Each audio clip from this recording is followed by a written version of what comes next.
സന്ദീപ് പറയുന്നത് താന് BJP വിടാനുള്ള പ്രധാനപ്പെട്ട കാരണം കെ സുരേന്ദ്രനാണെന്നാണ്.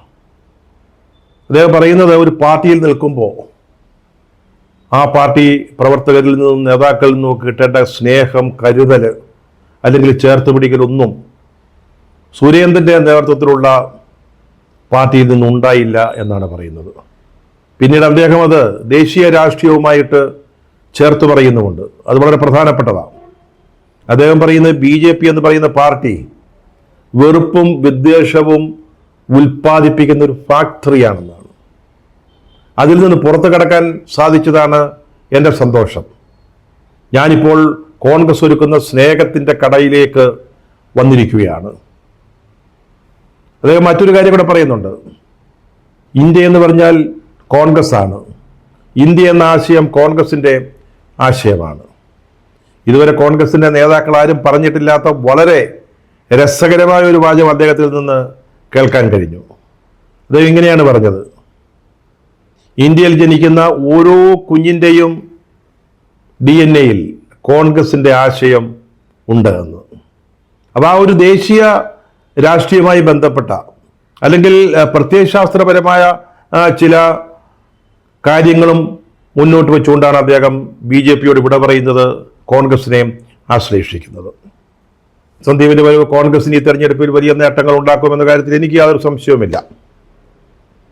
രാഹുൽ മാങ്കൂട്ടത്തിന്റെ വിജയത്തിന് അതൊരു പ്രധാന ഘടകമായിട്ട് മാറുകയും ചെയ്യും.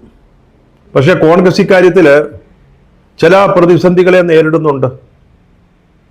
കോൺഗ്രസിനെ ആദ്യം നിശ്ചിതമായി വിമർശിച്ച ആളാണ് സന്ദീപ് വാര്യർ. രാഹുൽ ഗാന്ധി അടക്കമുള്ള ദേശീയ നേതാക്കളെ വരെ വാക്കുകൾ കൊണ്ട് വലിച്ചു കീറിയിട്ടുണ്ട്. സരിൻ കോൺഗ്രസ് വിട്ട് CPM-ലേക്ക് പോയപ്പോൾ ശബ്ദധാരാവലിയിൽ ഉപയോഗിക്കാവുന്ന എല്ലാ വാക്കുകളും ഉപയോഗിച്ച് പറ്റിയ എല്ലാ വാക്കുകളും പ്രയോഗിച്ചുകൊണ്ടാണ് കോൺഗ്രസ് പാർട്ടി സരിനെ വിമർശിച്ചത്. ഒറ്റുകാരൻ, വഞ്ചകൻ, അധികാരമോഹി, രാഷ്ട്രീയ വിക്ഷാന്തേകി എന്നൊക്കെയുള്ള എല്ലാ പദപ്രയോഗങ്ങളും ഉണ്ടായി. അതൊക്കെ ശരിയാണ് താൻ, യാതൊരു സംശയമില്ല. സ്ഥാനാർത്ഥിത്വം കിട്ടാത്തതിൻ്റെ പേര് അവസാന നിമിഷം സ്വന്തം പാർട്ടിയെ കൈവിട്ടു പോകുന്നവരെ അങ്ങനെ പറയുകയും ചെയ്യാം. പക്ഷേ ഇപ്പോൾ BJP പോലൊരു പാർട്ടിയിൽ നിന്ന് ഒരാളെ സ്വീകരിക്കുമ്പോൾ, ഏറ്റെടുക്കുമ്പോൾ അതിനെ കോൺഗ്രസ് എങ്ങനെ ന്യായീകരിക്കും എന്നുള്ളത് നമ്മൾ ശ്രദ്ധിക്കേണ്ടതാണ്. ഒരുപക്ഷെ അവർക്ക് പറയാൻ പറ്റുന്ന ഒരു കാര്യം, സന്ദീപ് ഇപ്പോൾ വന്നത് ഇവിടെ സ്ഥാനാർത്ഥിയാവാനല്ല, സരിൻ പോയതുപോലെയല്ല. സരിൻ്റെ ലക്ഷ്യം സ്ഥാനാർത്ഥിത്വമായിരുന്നു, ഒരു പദവിയായിരുന്നു, ഒരു അവസരമായിരുന്നു, മത്സരിക്കാനൊരവസരം. സന്ദീപിൻ്റെ കാര്യത്തിൽ അതല്ല എന്ന് വേണമെങ്കിൽ പറയാം. അതുപോലെ ഷാബി പറമ്പിൽ ഇതുമായി ബന്ധപ്പെട്ട് നൽകിയ ഒരു ബൈറ്റ് അത് കേൾക്കാനിടയായി. അദ്ദേഹം പറഞ്ഞ ഒരു ആള് അല്ലെങ്കിൽ സന്ദീപ് BJP-യിൽ നിന്ന് കോൺഗ്രസിലേക്ക് വരുന്നു എന്നുള്ളതല്ല, മറ്റൊരു പ്രത്യയശാസ്ത്രത്തിൽ നിന്ന് വെറുപ്പിൻ്റെയും വിദ്വേഷത്തിൻ്റെയും മതപരമായ സ്പർദ്ധകളുടെയും ഒക്കെ ഒരു പ്രത്യയശാസ്ത്രം ഉപേക്ഷിച്ചുകൊണ്ട് കോൺഗ്രസിൻ്റെ ആശയങ്ങളെ, പ്രത്യയശാസ്ത്രത്തെ സ്വീകരിക്കുന്നു എന്നുള്ളതാണ്. അല്ലാതെ ഒരു പാർട്ടി മാറ്റമല്ല ഇത്. സന്ദീപ് വാര്യർ തൻ്റെ പഴയ രാഷ്ട്രീയ ആദർശങ്ങൾ മാറ്റിവെച്ചിട്ട് കോൺഗ്രസിൻ്റെ പ്രത്യയശാസ്ത്രത്തെ സ്വീകരിക്കുന്നു. അതാണ് സരിൻ്റെ കാലുമാറ്റവും സന്ദീപ് വാര്യരുടെ കോൺഗ്രസിലേക്കുള്ള വരവും തമ്മിലുള്ള വ്യത്യാസമെന്നാണ് ഷാഫി പറയുന്നത്. സ്വാഭാവികമായിട്ടും ഇനി അടുത്ത ദിവസങ്ങളിൽ ഇതൊക്കെ വലിയ ചർച്ചാ വിഷയമായേക്കാം. പക്ഷേ ഇത് സംസാരിക്കാൻ കൂടുതൽ സമയമില്ല.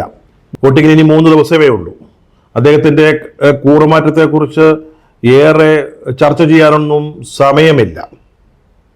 ഇവിടെ ഇപ്പോൾ നോക്കേണ്ടത് അല്ലെങ്കിൽ നോക്കുന്നത് സന്ദീപിൻ്റെ വരവ് എങ്ങനെ UDF സ്ഥാനാർത്ഥിയുടെ വിജയത്തിന് സഹായിക്കും എന്നുള്ളതാണ്.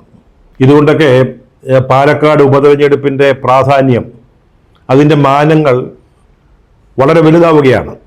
തുടക്കത്തിൽ P. സരീൻ്റെ സ്ഥാനാർത്ഥിത്വം കോൺഗ്രസ് വിട്ട് CPM സ്ഥാനാർത്ഥിയായത്, അതിനുശേഷം പ്രചാരണം കൊടുമ്പിരി കൊണ്ട് നിൽക്കുമ്പോൾ കോൺഗ്രസിൻ്റെ മഹിളാ നേതാക്കളുടെ മുറിയിൽ ഒറ്റയ്ക്ക് താമസിക്കുന്നവരുടെ മുറി അടക്കം പാതിരാത്രിക്ക് ശേഷം വനിതാ പോലീസിൻ്റെ സാന്നിധ്യമില്ലാതെ പാർട്ടിയുടെ നിർദ്ദേശമനുസരിച്ച് പോലീസ് റെയ്ഡ് നടത്തിയത്, പിന്നിപ്പോൾ സന്ദീപ് വാര്യരുടെ കോൺഗ്രസിലേക്കുള്ള വരവ്, ഇതെല്ലാം പാലക്കാട് ഉപതെരഞ്ഞെടുപ്പിൻ്റെ പ്രാധാന്യം ഒരു സാധാരണ ഉപതെരഞ്ഞെടുപ്പിനേക്കാൾ വർദ്ധിപ്പിക്കുന്നുണ്ട്.